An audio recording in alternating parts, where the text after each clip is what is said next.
Hi, it's Tarrant. And Stella from Meeple University on the Dice Tower. Today we'll be teaching you how to play Age of Galaxy, game designed by Jeffrey CCH and published by IceMakes. We are using a prototype copy of this game, and so the rules and components may not be final. Let's get to the table. The new Silver Crescent galaxy has just been discovered, and you and rival empires are out to make the most of this newly discovered space. You will colonize or develop planets, build up your military to conquer planets, gain prestige, discover relics, gain influence with the political class, and form alliances with factions on new worlds, all in the aim of gaining victory points. The player with the most points after 5 rounds of play will be crowned the greatest empire in the new Age of Galaxy.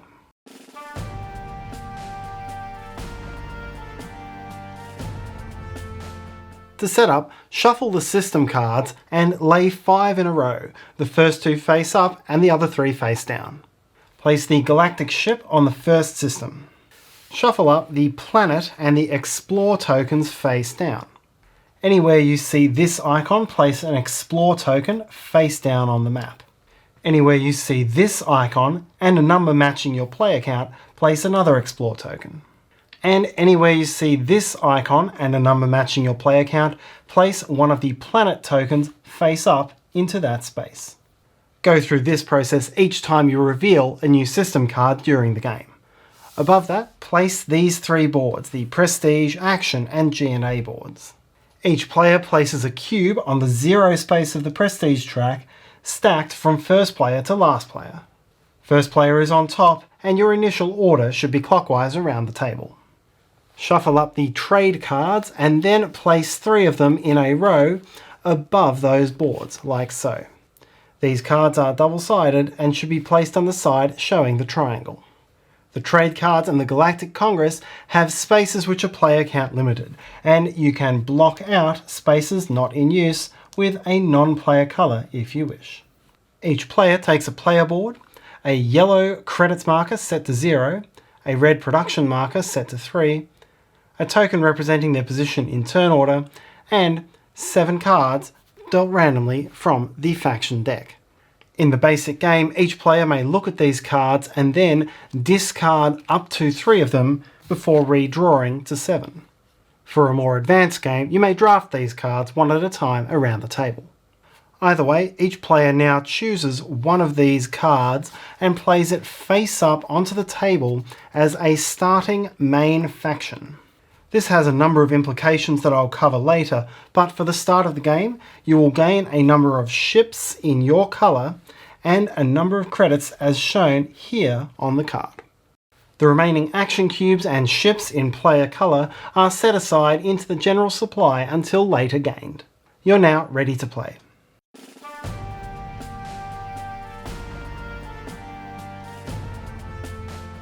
Age of Galaxy is played in 5 rounds, represented by the 5 different system cards. Each round is played in 4 phases: the production phase, the action phase, the war phase, and the galactic phase. The war phase is skipped in round 1, and the galactic phase is skipped in round 5. In the production phase, players will gain new money, action cubes, and other production effects. In the actions phase, players will take it in turns to spend action cubes to take actions on the main board. In the war phase, players who've chosen to invest in warships get the opportunity to claim their rewards and planets. And in the galactic phase, players will set up for the next round. There are 4 ways to score victory points in the game. Each step you take on the prestige track is worth 1 point, and also influences turn order during the game. Each relic that you collect is worth 1 point. Each cube that you place and defend on a planet by colonizing or developing is worth 1 point. And depending on the majority ideology of the faction cards you've played during the game, you will score bonus points in one other category. All of the other actions you take during the game should lead you towards these 4 means of scoring.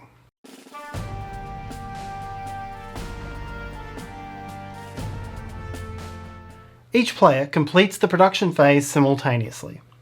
First, each player gains 3 new action cubes in their colour, which are added to any which were gained during the previous Galactic phase. Then each player gains credits equal to their current production, then loses 1 production. So during the game you will have to work to keep your production high if you want to generate credits each round. Finally, if any players have any production effects, indicated by this cog icon, on face-up main faction cards, then those are resolved now. Here the player would gain 1 prestige for having 3 relics. Then proceed to the action phase.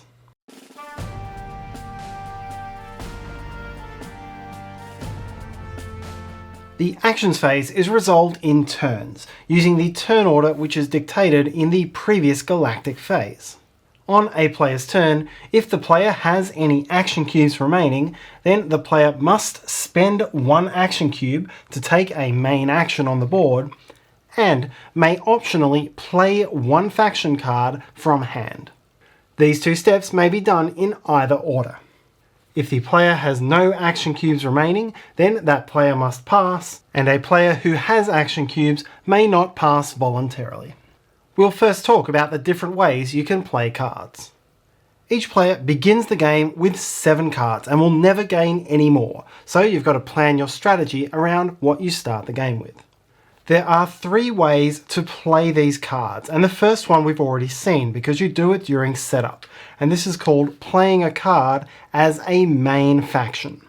To do this, you place the card face up on the table, you immediately gain any ships and credits shown in this sidebar, and then you have access to these 2 special powers and the planet type shown in the bottom left corner. You ignore the bar showing at the bottom. On your turn in the action phase, you can play another card as a main faction in the same way, but across the course of the game, the maximum number of main faction cards you may play is 3. Main faction cards come with a variety of different powers, which I'll introduce as the video goes on, but 2 that I'll explain now are that something showing this icon is an immediate effect, so when this card were played, the player would gain 2 influence, and this includes if it were played during setup. And the lightning bolt represents an effect that the player may take any time without restriction. So here at any point this player could spend a ship in order to gain 2 credits. The second way you can play a card is to simply discard it to gain the resource shown in this bottom bar. Here it's 1 ship. You may do this with as many of your cards across the course of the game as you wish, but remember that you may only play 1 card per turn. Your third option is to play a card as your true major ideology, and to do this, you slip the card underneath your faction cards so that only its ideology marker is showing. This does not impact general play at all, but it impacts which of these 5 bonus points you'll gain at the end of the game. If you've played a card as a true major ideology during the game, then that ideology will be the one that you score bonus points for at the end. If you haven't played a true major ideology during the game, then your majority ideology among played faction cards will be the one that you score at the end of the game. If you have no clear majority among your faction cards, then you won't score any of these. So it can be very important to hold back that 1 remaining faction card to make sure you claim the most beneficial endgame points. You may only play 1 card as a true major ideology during the game. Let's now look at the 9 main actions. The actions are all outlined on this central action board, showing the action name and cost in the top bar and the benefit in the bottom bar. Some main faction cards, if the player has played them, will also change the cost or benefit for a given action. Every time a player takes an action, the player must place an action cube onto that action's relevant location, which could be on the action board for these top actions, or into a different space of one of the boards as shown in the bottom. We'll now go through each of these in sequence, starting with research. The research action is how you unlock the different technologies showing on your player board, as well as any technologies showing on any main faction cards you've played, and all of these technologies are represented by the blue square. Blue squares containing the star icon are considered advanced technologies. The cost to research a basic technology is either 3 credits or 1 discovery. The cost to research an advanced technology is the same plus 1 discovery, so either 2 discoveries or 3 credits and 1. Then place the action cube for this action onto the technology you've researched. Gain any immediate bonuses on that technology, so in this case 1 production, and any ongoing bonuses are now available to you. In this game, the vertical line means and the word or means or. The technologies on your player board are a tech tree which must be researched in a certain order. You may always research the bottom row. The second row may not be researched until the technology below it has been researched. And a top row technology can be researched as soon as any one of the technologies below or diagonally below it has been researched. So right now, planetary shields and xenology can be researched, but antimatter missile cannot. These little arrows in the centers and corners of the squares remind you of this. Technologies on main faction cards are always advanced, but they may be researched without prerequisite. The next 3 actions represent the sequence of steps that you'll take to score points by colonizing and developing planets. First is colonize, which will result in you placing 1 cube onto an empty planet. First, identify a valid planet, and there are 3 prerequisites. First, the planet must be empty, containing no cubes or ships from previous actions. Secondly, it must be reachable, meaning it is on the card containing the Galactic fleet, or to its left. In this way, 1 new sector will be opened up for reachability in each round. The next round's system card is always face up, but is not reachable unless you've researched the warp drive technology. Thirdly, you must have already played a main faction card which matches the adaptation of the planet, and so each player will have a maximum of 3 types of planets that they'll be able to colonize. The exception is the barren planet. This does not match any faction cards, but rather requires you to have researched the terraforming technology. Having identified a valid planet, you then pay the cost, which is 1 credit for each of your previously colonized or developed planets. That is, planets with 1 or more of your cubes on them. So, in this case for red, 1 credit. Then place your action cube onto the planet and immediately claim any reward in the bottom corner of that planet. This planet will be worth 1 point at the end of the game, unless it later gets acquired by an enemy ship. The next action is to develop, and here you pay a cost of 7 credits to develop a planet that you've previously colonized.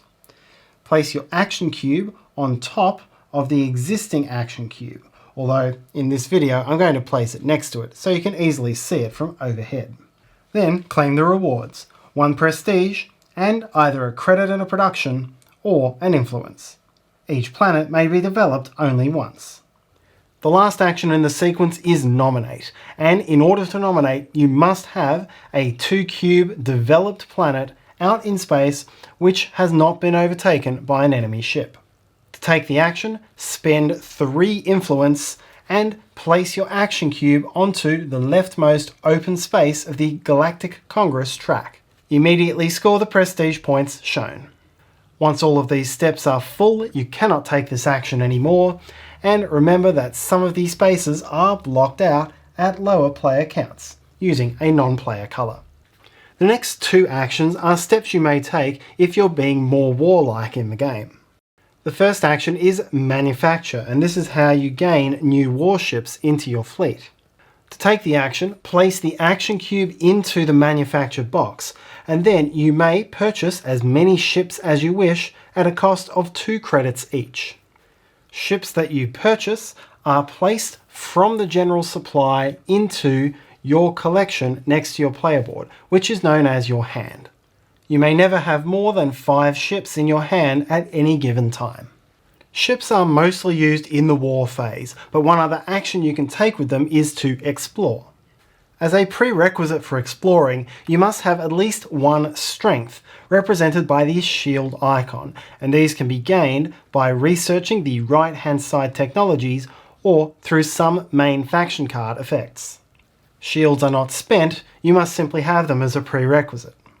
Then spend one ship from your hand back to the general supply and place your action cube onto the red square of the anomalies board. Now go to the main system boards and take any one explore token which is reachable according to the definition we described earlier. Gain the bonus that's printed on that token and then remove it from the game. This may be a mixture of relics, discovery, and credits. The last three actions represent different ways of gaining or exchanging resources. The retrieve action lets you exchange for relics. To take this action, place your action cube into the retrieve box, and then, as many times as you wish, you may spend 3 credits to flip over a discovery token, turning it into a relic. This is the most direct way to exchange your gathered resources into points. The trade action allows you to make a single trade at one of the 3 trade cards that was set up at the start of the game. On the initial side, each of these cards has up to 5 available spaces, depending on your player count, and has 2 possible trades. To make the trade, place your action cube onto one of the open spaces and then make a single trade of one of the types shown. You can't use a trade card if all of its spaces are filled. But, as we'll see, cubes will be cleared off and the card flipped during the Galactic phase, but more on that later. The final and simplest action of all is to scavenge, and you simply place your action cube in the scavenge box to gain 1 credit. It's an inefficient action, but sometimes you just need that extra bit of cash.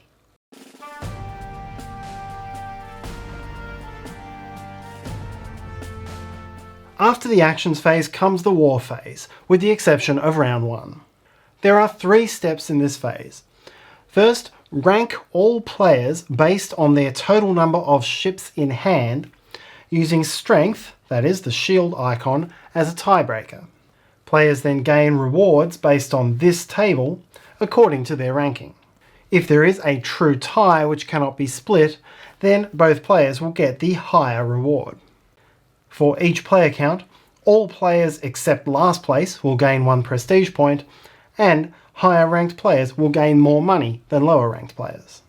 Next, if there was a single winning player, that is not a tie, that player is the overlord and may send 1 ship to militarily acquire a planet out on the systems.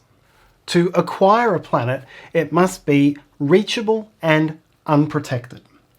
Reachable we've already spoken about. It relates to the position of the Galactic fleet.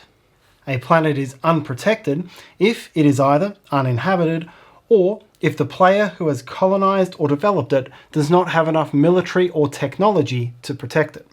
To work this out, a player counts up all of the planets that they've colonized or developed. Exclude any that the player has acquired by a ship, or any which the player previously colonized which was acquired by a different player. Also exclude any that are protected by technology. For example, the planetary shields technology protects all developed planets.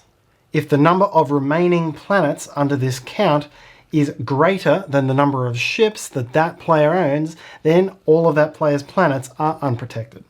So let's show an example for red and blue.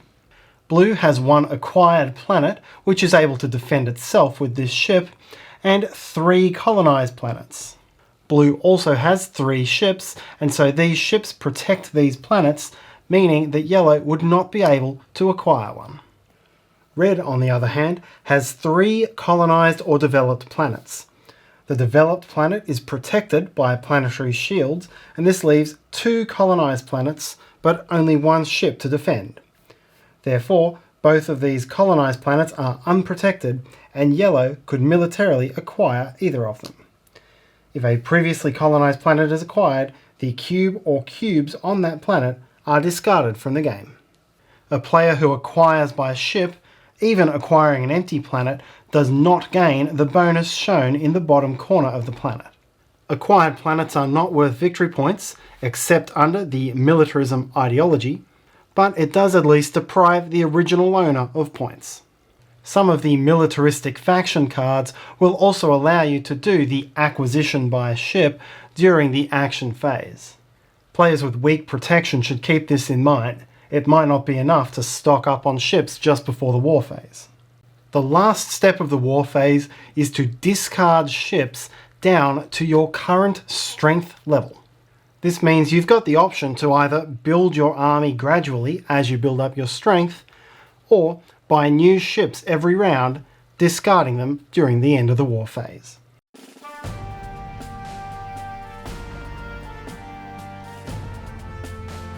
The last phase of each round is the Galactic phase, with the exception of the final round.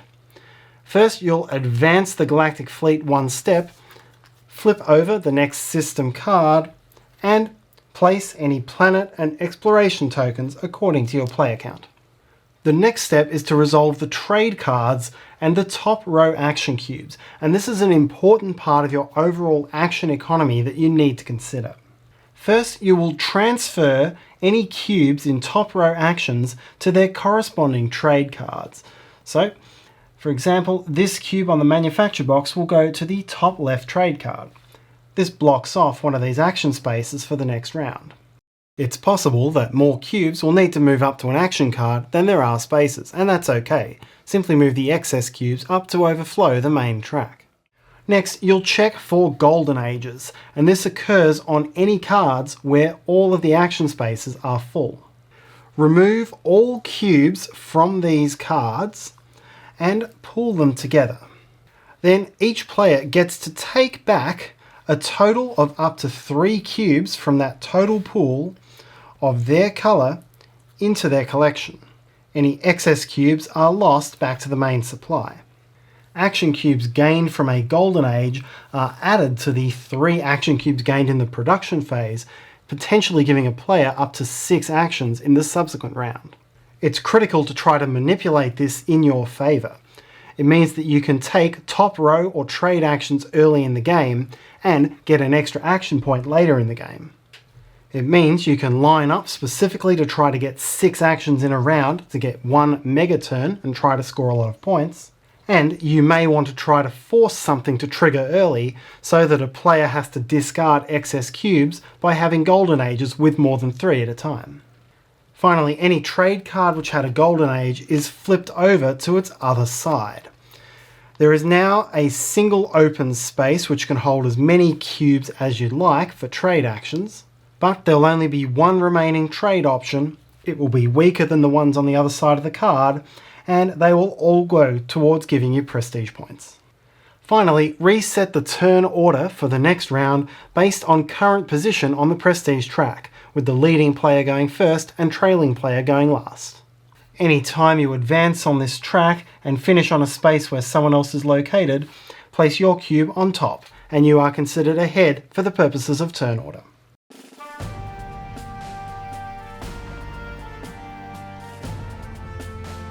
After the war phase of the 5th round, the game is over.